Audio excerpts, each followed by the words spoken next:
Hola, soy Candelaria Ríos Indacochea, soy psicóloga social con una maestría en sociología, convención en estudios políticos y especializada en temas de género, interculturalidad y educación. ¿Qué tal, psicóloga? ¿Cómo se encuentra el día de hoy? Muy bien, ¿qué tal? Muchas gracias por la entrevista.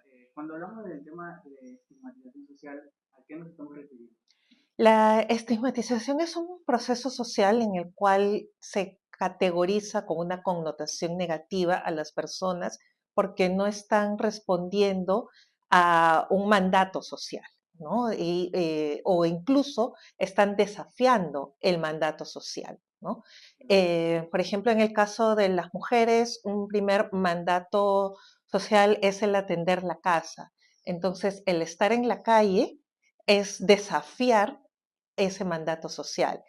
Entonces, hablando en el skateboarding, es típicamente un deporte de calle, o sea, lo que lo caracteriza 100% es que surge y se practica en la calle. A esto podríamos sumar otros elementos que pueden redundar en los estigmas que ya son, digamos, tanto para mujeres como para hombres, vinculados precisamente al origen y a las características del deporte que, digamos, siendo un deporte de calle y de bajo presupuesto, sus orígenes estuvo asociado a temas como el vandalismo, el consumo de drogas o personas desocupadas. Entonces, esto, a pesar de que en nuestra realidad en Perú no es así, igual, digamos, se acarrea esta imagen negativa que existe sobre el deporte. Entonces, si ya de por sí hay como esta connotación negativa hacia quienes practican este deporte, es un doble desafío que lo haga una mujer, ¿no? Saliendo, digamos, al tema de calle. Además que hay que tener en cuenta en el contexto peruano que en sí los deportes no todos gozan de igual valoración, ¿no? Hay una mayor valoración a los deportes colectivos, a pesar de que es donde menos triunfos tenemos, ¿no? O sea, fútbol, vóley, y menos a deportes individuales, a pesar de que son los que más triunfos nos dan, ¿no? Pero incluso, nuevamente aquí surge el elemento clase, ¿no? Porque no es lo mismo en el contexto peruano, digamos, practicar surf, ¿no? Porque está asociado más bien a una clase social un poco más pudiente. Por lo tanto, si hay una mujer que practica surf, no tiene el doble estigma, solamente, digamos, el tema de género, pero no se le va a asociar a una situación de disruptiva en cuanto a la clase social, al comportamiento, a la asociación a consumo de drogas, aunque también puede haber en estos deportes, pero no en el imaginario social no es así, ¿no? Entonces, el estigma tiene la función social de aislar a una persona, ¿no? De ponerla en el ostracismo, de que, digamos, nadie debe juntarse con esta persona, ¿no? Como una especie de cancelación, por ponerlo en términos modernos, eh, en el cual, digamos, nadie se debe acercar con esta persona y esta persona se le dificulta o se le impide su socialización o el ingreso a otros círculos, por ejemplo, el mercado laboral, por ejemplo, la valoración de su rendimiento académico, ¿no? Profesional, o su acceso a encontrar, digamos, una pareja o cambiar de otros círculos de amigos, restringiendo, digamos, a la comunidad, que en este caso la comunidad de skateboarders, digamos, a que sea un círculo cerrado, ¿no? Como que tratando de aislarlos un poco del resto, cosa que no necesariamente sucede con personas que practican otros tipos de deportes, sean colectivos o individuales. Claro, también teniendo en cuenta que la tasa de machismo es alta aquí en el Perú, ¿no? Asumo que también habrá padres que no quieran que sus hijas practiquen este deporte por el mismo tema que usted menciona, ya que el deporte, el skate nace de la calle, ¿no? Y está relacionado al vandalismo, a las drogas, y más que nada que es un deporte asociado a los hombres. Claro, exacto. Y asociado a los hombres por lo mismo que es la calle, ¿no? O sea, dentro de los roles asignados por género socialmente, digamos, si el hombre es visto como proveedor, ¿no? Digamos, es el que sale a trabajar o el que salía a cazar, entonces él es el que estaba afuera. Mientras que la mujer se le asigna el rol del cuidado, que digamos tiene que ver con la casa, ¿no? También con producción y reproducción, pero que está más en el entorno casero, ¿no? O sea, digamos, alguna actividad productiva, zona rural de la sociedad de cultivo o en la crianza de animales, o en nuestras zonas más urbanas, asociado también a roles del cuidado. Entonces, la calle es típicamente masculina y también, claro, hay un tema de que hay este desafío al rol, pero pensando también desde el punto de vista del padre de familia, la calle también supone más riesgos para las mujeres que para los hombres, ¿no? Digamos, las mujeres estamos siempre más expuestas a recibir todo tipo de violencia en la calle, desde que podemos ser un blanco más preferido para un delincuente porque va a obtener menos resistencia a una mujer que le roben que un hombre, hasta el acoso sexual, el piropeo y otras formas de violencia sexual más fuertes.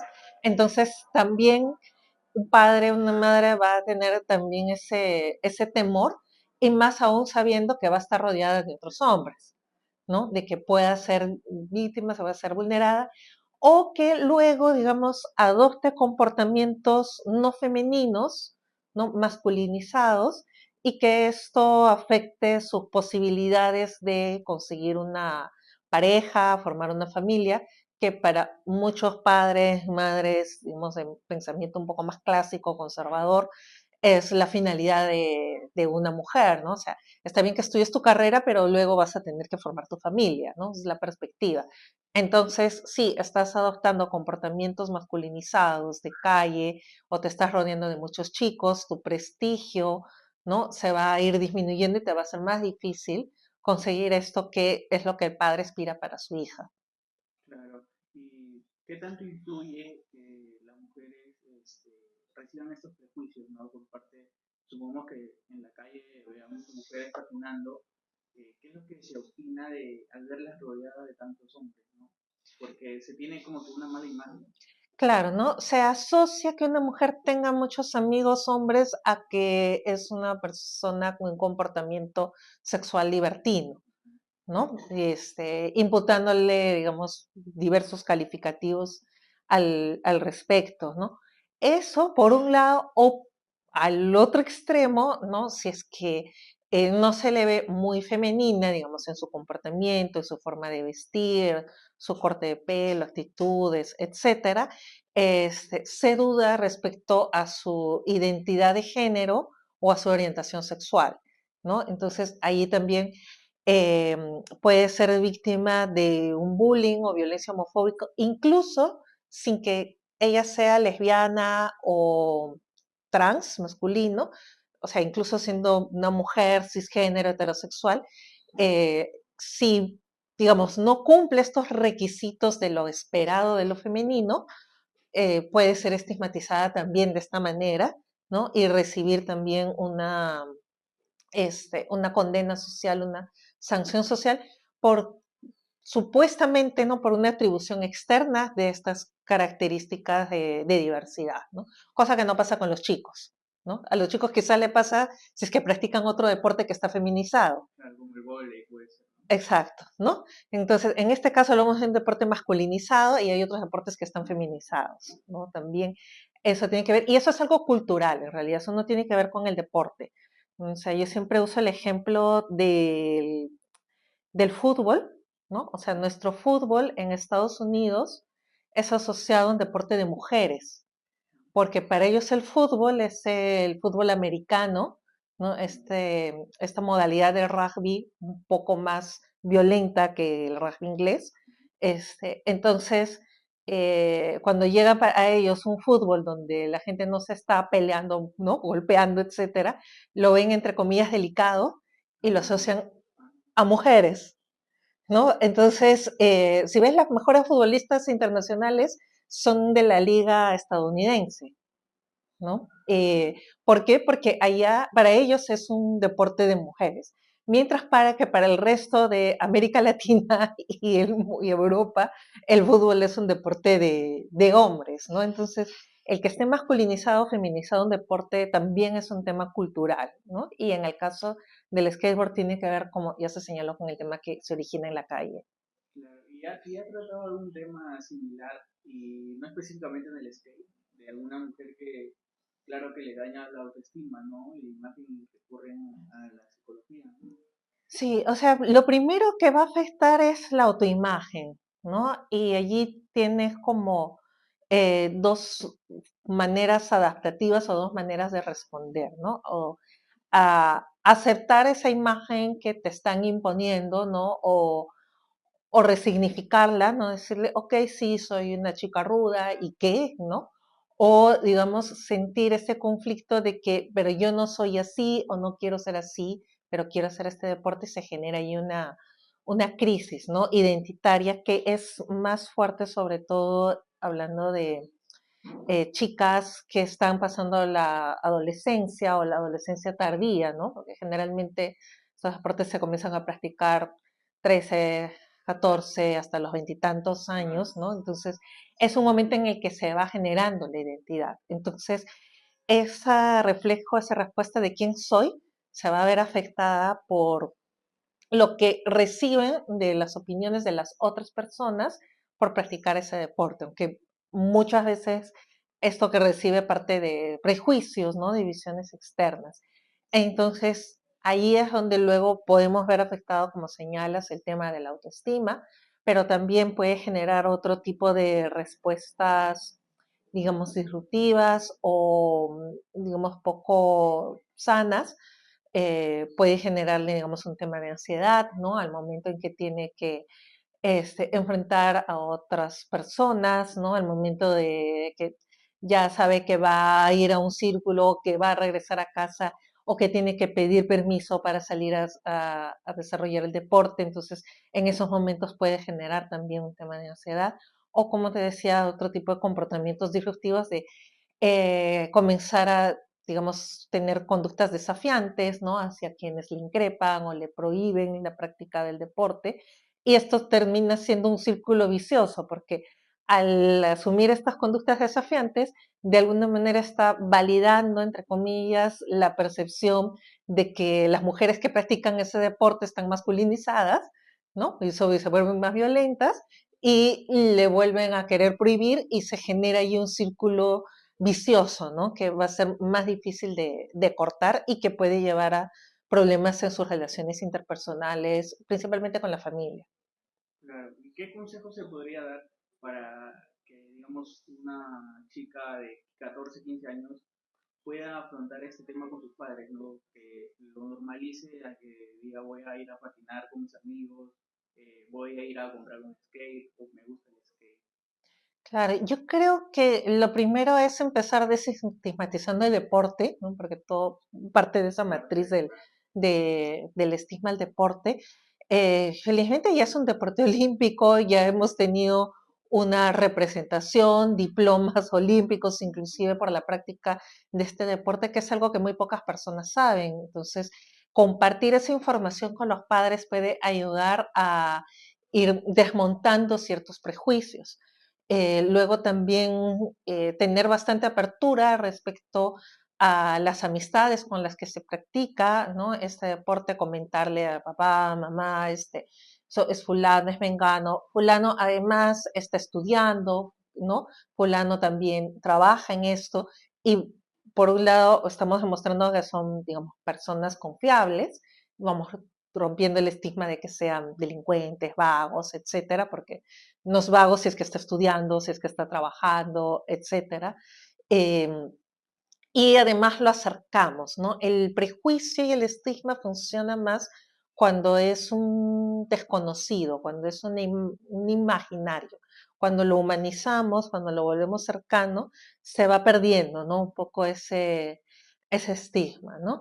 E invitar, ¿no? Digamos, a papá, mamá, a algún momento de alguna práctica, sea con el grupo de la comunidad con la que practicamos, o sea de manera individual, ¿no? O sea, mira, mañana que me gustaría ir a tal parque o a tal circuito, ¿no? A ver si me acompañas y que le vea, ¿no? En la práctica del deporte. Entonces, esto también para ir como rompiendo estas miradas, estos estigmas que pueden tener este papá, mamá y retomar el diálogo, ¿no? Claro, el prejuicio, como usted menciona, más que nada se da porque hay gente que conoce este deporte y no sabe mucho que el deporte ya es olímpico, ¿no? Ujú. Creo que también influye el tema de las redes sociales y los medios televisivos, ¿no? Que no lo difunden, solo difunden cuando hay logros, ¿no? Y aún así la difusión es limitada, ¿no? Claro, Y aún sí, así la difusión es limitada y claro, ¿no? Recordemos que uno es un deporte no muy conocido y segundo no tiene este tema de, digamos, de valoración también de clase social respecto a quienes lo practican, porque si bien acá, digamos, no es que lo practiquen las clases más desfavorecidas, pero tampoco es como el surf o la vela, que últimamente también trajo una medalla olímpica, que son practicadas por personas de un mayor estatus, ¿no? Socioeconómico, ¿no? Con un apellido, con una capacidad económica más fuerte. O sea, acá, digamos, no es un deporte de clases empobrecidas, pero tampoco de clases favorecidas, digamos que claro. es más clase mediero, ¿no? En el caso del Perú. Pero ciertamente la información que nos llega es de los estigmas de otros países donde sí está asociado a clases empobrecidas, vinculados a consumo de drogas, prácticas delictivas, etcétera, cosa que no es la realidad peruana, pero como es la información que manejan las personas, entonces construyen ese imaginario y actúan de acuerdo a ese imaginario. Entonces, por eso lo importante es deconstruir ese imaginario, acercándolo, ¿no? Con información real, verdadera y humanizando, ¿no? A las personas. Y ya por ahí terminando un poquito la entrevista, ¿qué consejos le podría dar a los padres de familia y tal vez a las skaters, ¿no? Mujeres de esta edad, 13, 14 años, que quieren salir a patinar o tener la libertad de decirle a sus padres, voy a ir a patinar con mis amigos, ¿no? Poder demostrar, digamos, el arte. Ujú. Claro, yo creo que lo primero es que los padres de familia sepan los beneficios que trae pues, la práctica de cualquier deporte. Y en el caso concreto del skateboarding, implica también un manejo, un control del cuerpo y el desarrollo de ciertas habilidades matemáticas al momento de hacer el cálculo de distancia, velocidad, fuerza. Y esto implica un autocontrol del propio cuerpo que luego nos ayuda en distintas situaciones de la vida cotidiana, como que estamos frente a un problema o una crisis y sabemos manejarlo, ¿no? Poder controlarlo, tener esas pausas, saber cuándo pausar y saber cuándo acelerarnos en nuestro comportamiento es algo que se extrapola de la práctica de este deporte, que es algo que deben saber los padres y también las chicas que quieren practicarlo.